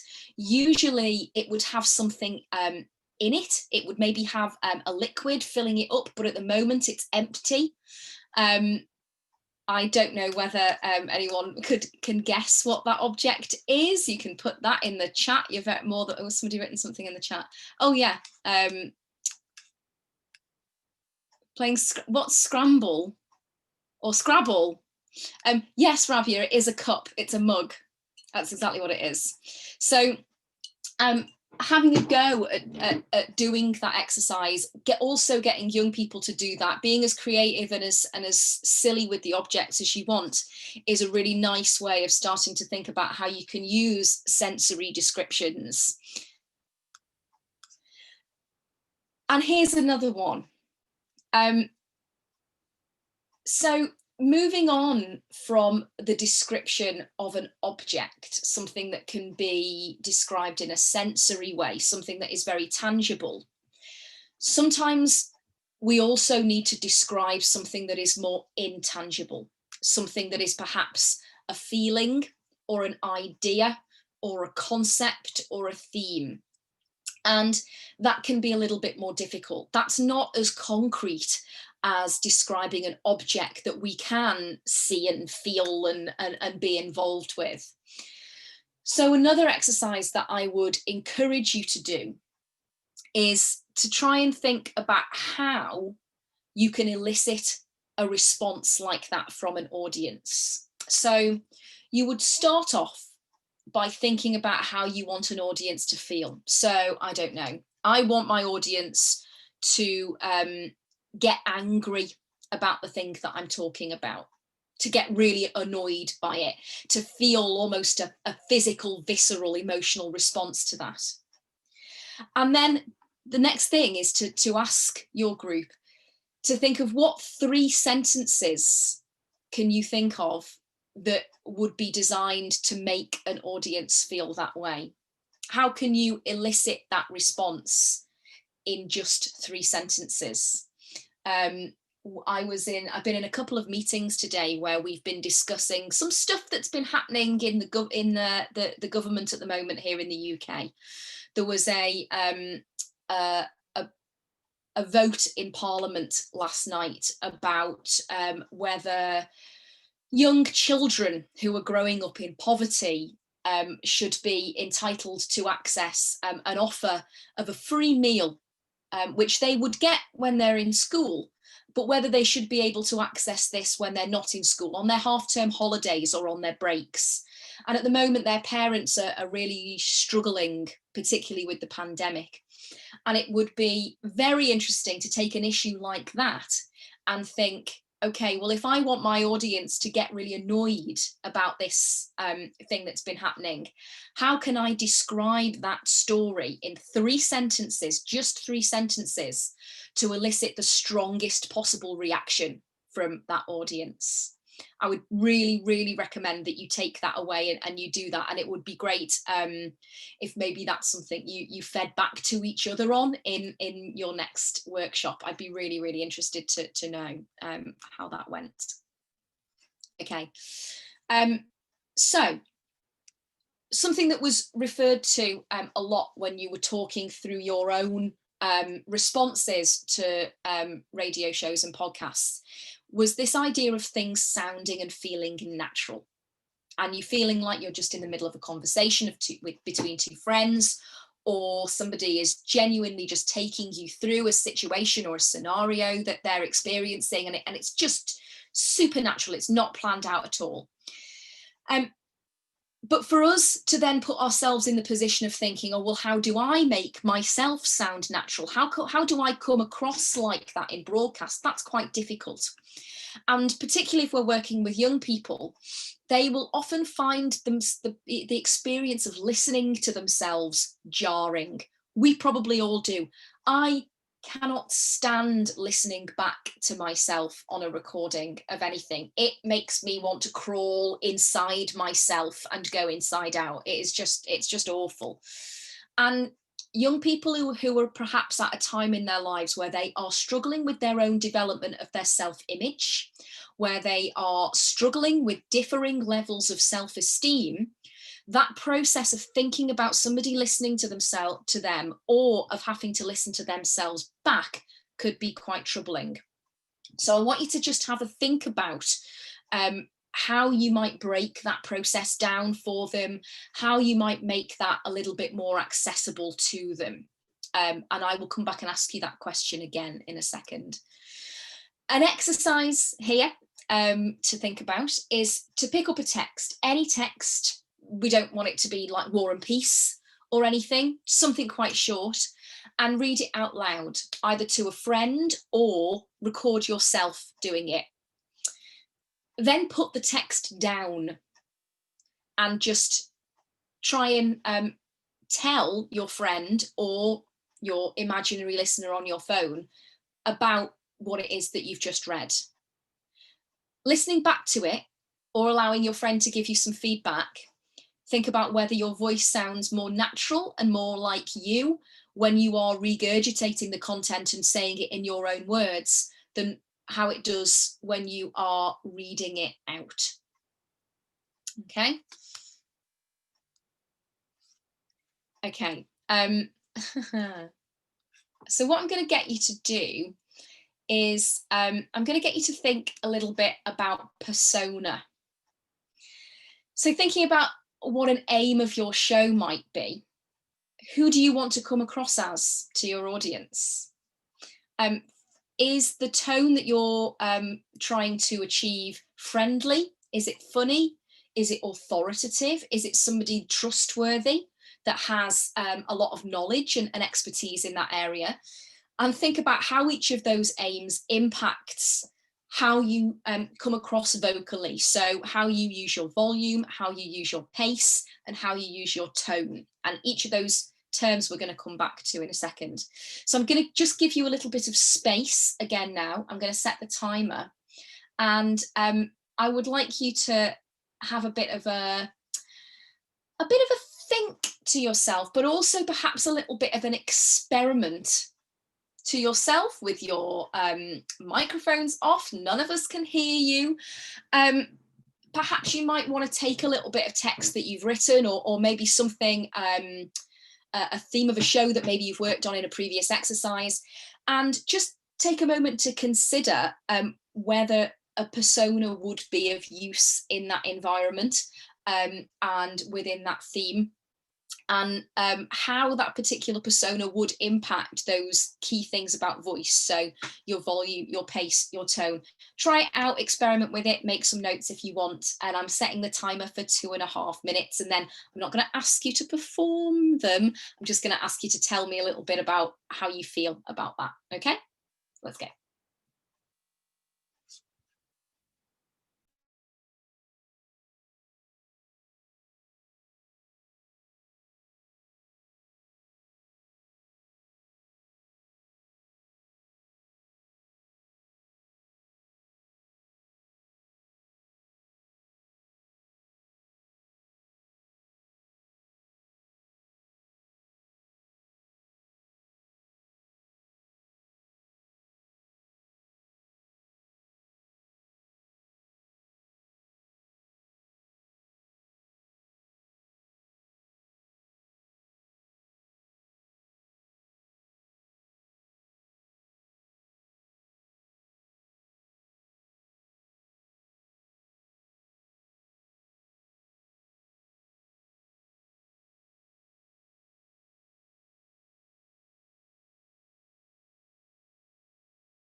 Okay, so just quickly, I will come out of the share, and if anyone's got any reflections on thinking about the idea of how a persona would support an idea that you've maybe been working through, then give us a wave or take yourself off mute, and I'd love to hear about it. Hi. Hey. So I was just thinking about, we were talking about some ideas in a breakout group of like piecing together some kind of audio diaries of young people. And I guess part of a persona of something that maybe I do would be narrating in between if anything needed background. And I guess that then it depends on this, so if I was doing that narration in between, it would have to be like, there'd be no humor involved. It'd be kind of just matter of fact and sticking to the fact. I've written trusted narrator. So I guess I'm saying that in different situations, I guess different personas would be needed for vocal delivery. Yeah, absolutely. That's kind of nailed it there. It's very much about thinking about that, in what that intention is, and building it around, building the persona around that. I think I'm using a bit of a contentious word there by using the word persona, because I think we can sometimes assume that to use that word means some sort of fakery or some sort of inauthenticity. And I know that what we are trying to reach for, and what we've said is incredibly important, is that sense of being natural and of being authentic. But we have to accept and really kind of lean into the fact that in order to ensure that our communication is the best it possibly can be, we have to think about how our vocal delivery contributes to that. And I think thinking about the idea of the trusted narrator and really being quite detailed in how you map out almost the way in which your vocal delivery contributes to that would be quite key. Okay, brilliant. I'm just going to pop into the share again. Okie dokie. So here's a fun thing. Vocal skills. This is really where the old bit of drama training comes into place. So in order to make the most of our voices, we have to care for them, and we have to treat them like they are an instrument. They are the tool that we are using to communicate with our audience. So as I mentioned before, there are certain key words that we're thinking about when we're thinking about vocal skills. One is volume.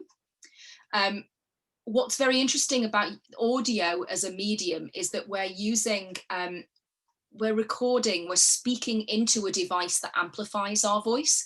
So we need to think a little bit about how we use those microphone skills, how close we're going to be to that microphone or how far away. Are we going to lower the volume of our voice as we get closer to that microphone? All of that sort of stuff. And with young people, I think spending a little bit of time experimenting with just a microphone, forget about any recording devices, is a really useful thing to do in order to play with that, because you're going to find different qualities in the voice that way. Pace is really key. I have a tendency these days to speak really quickly. I never used to when I was doing a lot of drama, because I was always taught when I was doing a lot of stage work that the general rule of thumb is, if you think you're speaking at normal pace, you are speaking too fast. Slow down. If you feel like you're speaking a little bit slower than feels natural, then that is probably about the right pace for your audience. But in an audio medium, we can, again, manipulate that a little bit. Think about how pace gives weight or gives character to what we're saying. Tone is also, of course, really important as well. That's where that authoritative comes in, or the friendly, or the funny, or the gentle, all of these different descriptive words of how we talk about a style or how somebody comes across on the air. That's all to do with tone. And of course, clarity. And specifically, I'm thinking about the clarity in our diction and how we are actually pronouncing and enunciating our words. So I would really recommend and suggest that you do, that you warm up before you go on the air. There are a variety of different things that you can do with that. You might want to use some breathing exercises. You might want to use some tongue twisters or some consonant-based enunciation activities. And you also might want to do exercises that are designed to warm up the facial muscles So the classic one that we were always taught was to imagine that you are chewing a really chewy toffee sweet that makes your mouth make every kind of different shape that it possibly can do in order to really warm up those muscles. A really great breathing exercise for you to add into your toolkit if you don't already have some of those to hand. Very, very simple. So we're going to start off with a really straight posture. You can do it while you sat down if you want to, or you can do it stood up. And we're just going to take a breath in for a count of 4 and then out for a count of 4. Really simple. And we use that to regulate the breathing. What you're then going to do is you're going to keep the in breath the same at 4, but you're going to make the out breath last for a count of 8. So we go in, 2, 3, 4, and out, 2, 3, 4, 5, 6, 7, 8.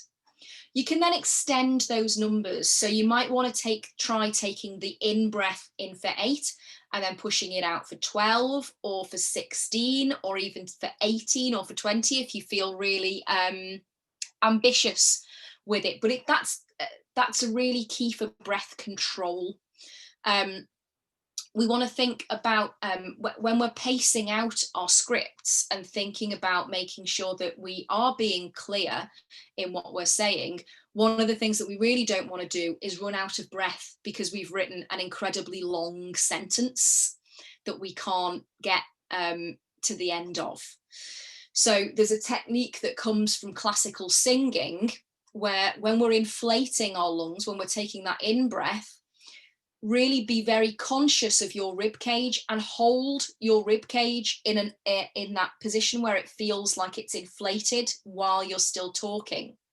That makes it much, much easier to take very, very small in breaths that don't really interrupt what you're saying. That's quite a difficult one to learn how to do. But if anybody wants to, I can try and write a sort of text version of how to do that.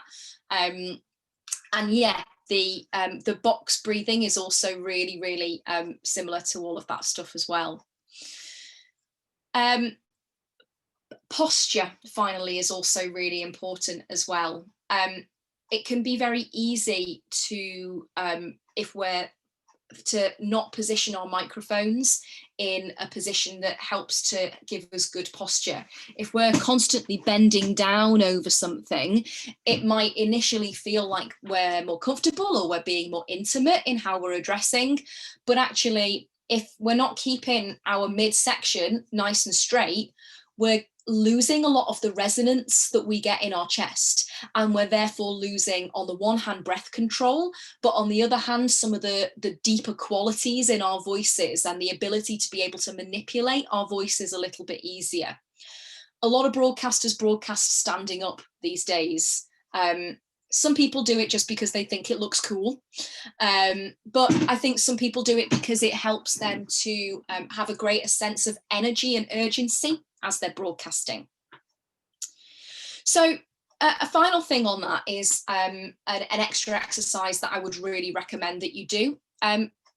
If you're writing a script, and you probably will be to one extent or another, and certainly the young people that you work with will be to some degree, just reading a set of words off a page is actually really quite hard. It's difficult to concentrate on the words on the page whilst trying to sound natural and sound authentic and think about how you're using your voice and all of these things. So think about how to make the sight reading process a little easier. The better you understand yourself, the better you can prepare. Are pictures going to help you? Is a flow chart better for you? Do you need to just print something out but have it in like double spacing? Okay, so next time you are writing a piece of script, redesign it to make it the most readable content for you. Split things up into sections, color code it. It's all about how your brain best understands how to do that reading process.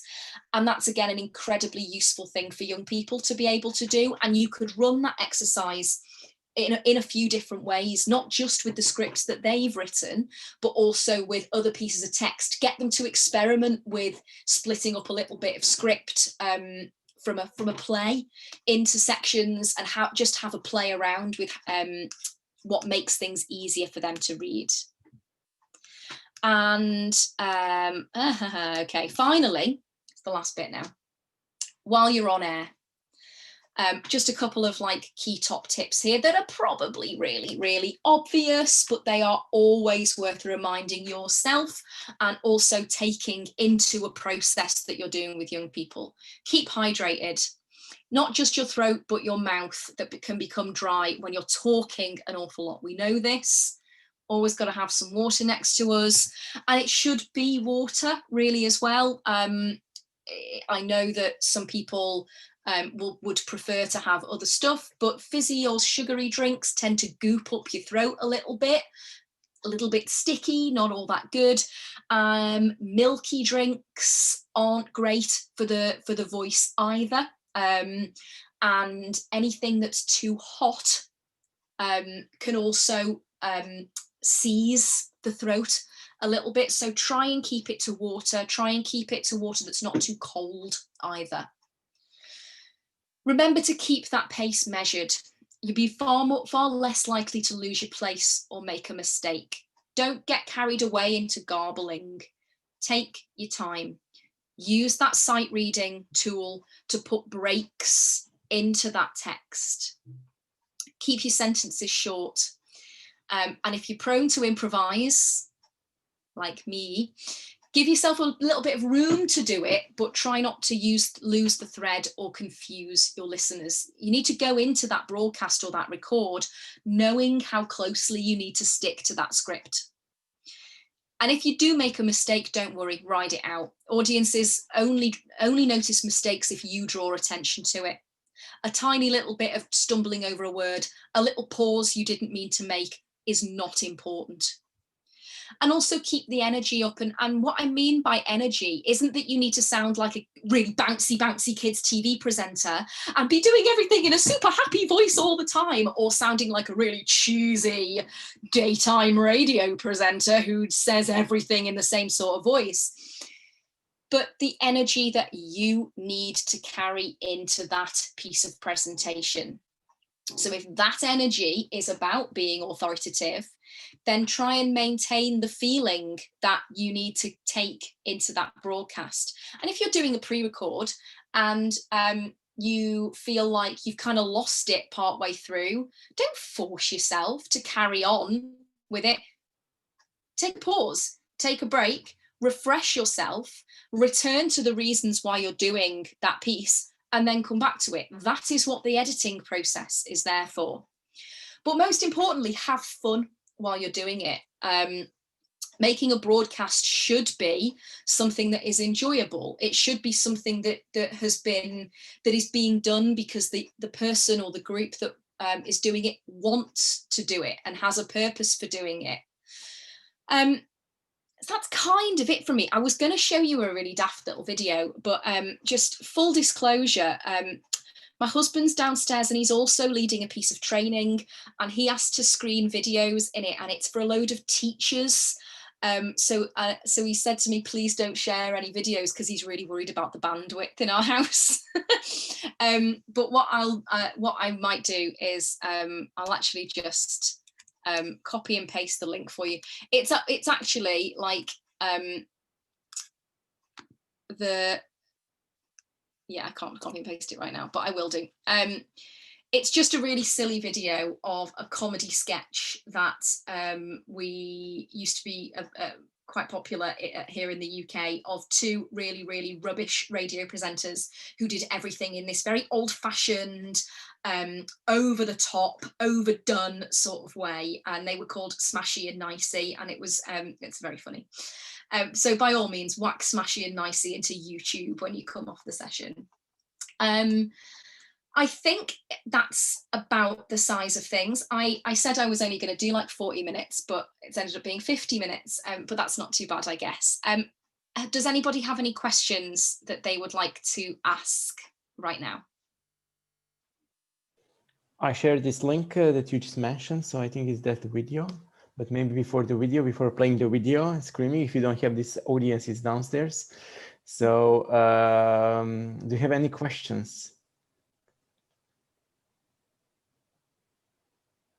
Stunned into silence. That's fine. Yeah, so I shared the I've shared the PowerPoint with you in the chat, so you can download that. That's where so all of the exercises are in there. Please take them away. Please do them yourselves. Please incorporate them into any workshop plans that you are in the process of working up for your groups. And in the meantime, if anyone does end up having any questions or anything like that, then I will also just pop my email address in the chat as well, so anyone can get in touch with me whenever you want. But I'm also back on Monday doing something about marketing and dissemination, which will be interesting. So yeah, it was a pleasure. It was really nice to see you all. Great. I think Lorien has a question. Amazing. It is okay, Steph, yeah? Keep you a couple more minutes. Hi, I was just wondering, do you have any examples of kind of alternative script type stuff? Because I know for myself personally, reading words and speaking is a bit of a conflict in attention sometimes. So I was just wondering if I never even thought about trying pictures like drawings and stuff, but I'm just wondering if you knew any examples. The only example that I have is the way that my dad does it. So my dad does write things. So my dad has a regular radio show on a local radio station here in the UK. And the way that he presents his notes, he doesn't ever write himself a full script. He basically, because his show has music in it, he will write the name of the track, and then put a circle around that and do little spider diagrams almost, and then link things through to something else and do lots of arrows here, there and everywhere. So his stuff is very much like a flow chart. I haven't got any examples of more pictorial scripts, but it's something that I can have a look for, because there might be some examples of it. I think in terms of accessibility for young people's work as well, if we're working with young people that maybe have dyslexia or maybe English as an additional language, then yeah, things that are a bit more pictorial or diagram based could be really, really useful. So leave it with me and I'll see if I can find anything. That'd be great. Yeah, I'd like to explore that. Doing kind of script writing workshops that didn't involve too many words would be great. Yeah, awesome.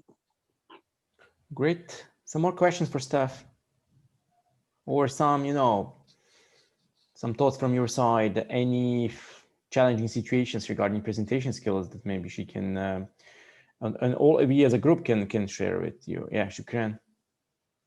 I wanted to ask, like, if we can exercise our tone of the voice, reading a comedy in a tragedy way or a dramatic way. Yeah, that's a really cool idea. That would be a really fun exercise to do, actually, with a group of young people, to get them to kind of loosen up a little bit, actually. I think that would be a lovely, lovely bit of kind of ice-breaking stuff to incorporate into a presentation skills workshop. Yeah, doing like a really, really dramatic or sad little bit of Shakespeare or something, but trying to make it sound funny would be really cool. Or a comedic monologue, but trying to get somebody to cry while you're doing it would be really hilarious. I think that's a great idea.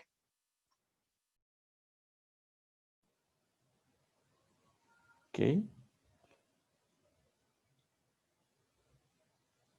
Anyone else? Georgia? Just to add one little thing that I've experienced, because I've done some facilitation sessions online over Zoom, facilitating singing for people. And the biggest challenge is because everybody has to be muted. So the aim is for them to just kind of enjoy singing in their own space. but because everybody's muted, you can't hear and get any response back from the people you're presenting to. And I guess it's probably a similar experience in radio. You can't interact with your listeners live. And I found the way that I kind of overcame the challenge of trusting myself that how I was presenting was okay and was engaging and was interesting, and I didn't need to adjust my pace or get any quicker or get any more exciting to make sure that people were enjoying themselves. And I think it's really about letting go and really trusting yourself that you are interesting and engaging the way you speak. And I think that's something that is, I don't know if anybody has any ideas for exercises to do with young people to help them get over that kind of challenge. I think it's probably an exposure therapy type situation. But that's just something that's come from my experience of presentation skills. Would you say that it's kind of important to think that you're talking to someone even when you're not?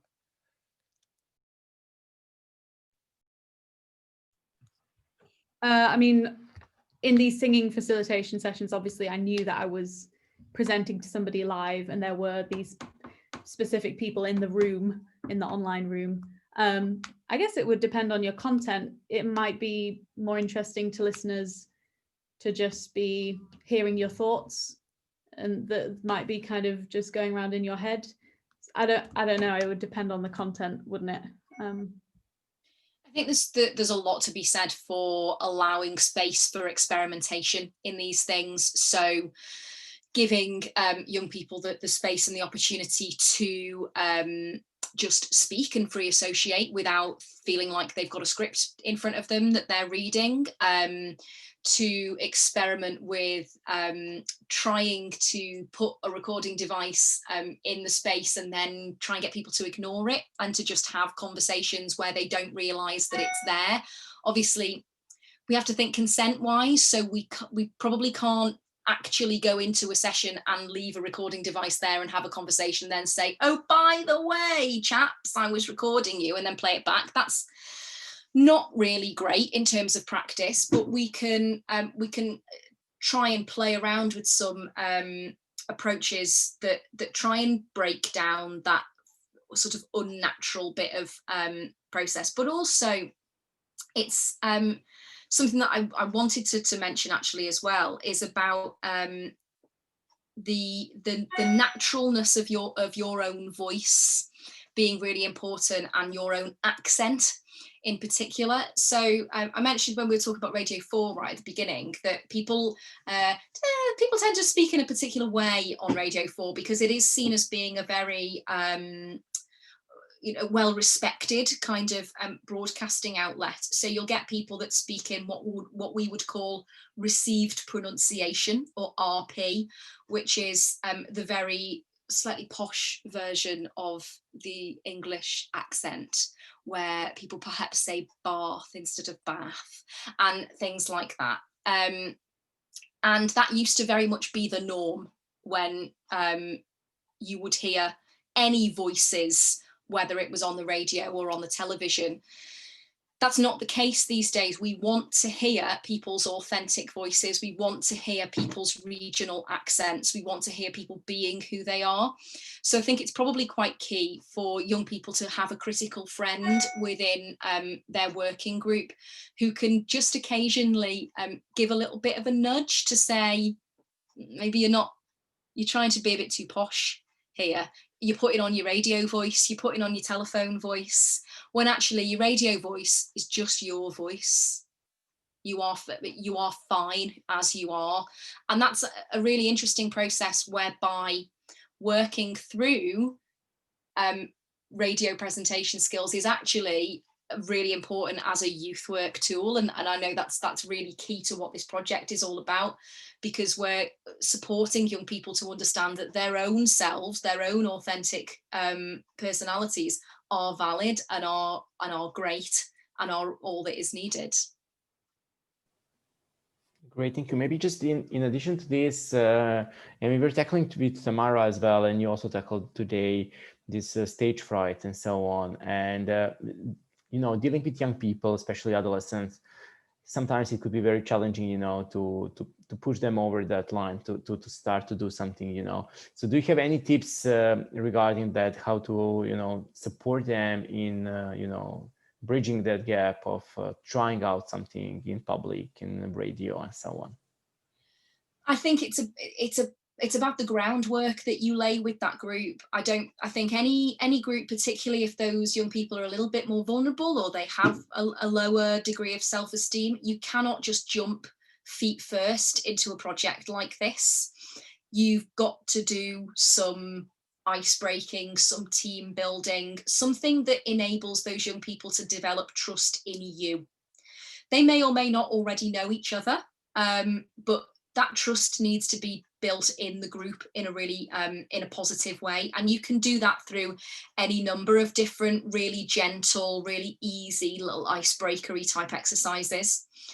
Something that I also always suggest, regardless of what the art form is, what the subject of the workshop is, but is to generate some form of contract within the session that you're working in. Contract makes it sound really formal, but some sort of agreement whereby the young people are setting down some rules for practice for how that room is going to operate. And that can be a really useful way of ensuring that everyone is going to be supportive of each other, that everyone is respectful of each other, that nobody's going to laugh at anybody, that anything that you say that you don't expressly say is okay to leave the room stays in the room, so that atmosphere of trust and safety is created before you even start asking them to create anything or speak openly about anything or get themselves recorded onto anything. Thank you so much. So any questions for is there practically the last call? A couple of more minutes. Thank you, Steph, for a great session. I really enjoyed. I'm gonna launch this poll for our today's sessions, and gonna just briefly remind you about our last training day on Monday. So we're gonna start at the same time, so 4 p.m. Brussels time. And as Steph already has announced, she will be our intro speaker for the first session on Monday. We're going to tackle the topics regarding dissemination, reaching out strategy. We mentioned this in the first session today about how to reach out communities and how to identify interested young people to take part in this radio broadcast development and so on. So for sure, we'll have some good examples there. I think also it would be good to use this time to think about some small action plan, how we're gonna, when the training course is done, to how to start making these radio shows and how to reach out to young people, how to identify interesting young people among them, particularly to vulnerable groups as well, people, underprivileged youth that we have in all of our communities, and so on and so on. So I think it's going to be very practical again on Monday, on Monday, this first session as well. And in the second session on Monday, it's going to be more on follow-up steps, evaluation of this training course, thinking of how we're going to continue working together. This Casino is going to be there to provide more details about further step that the project has envisaged. So anything to be added before formally closed?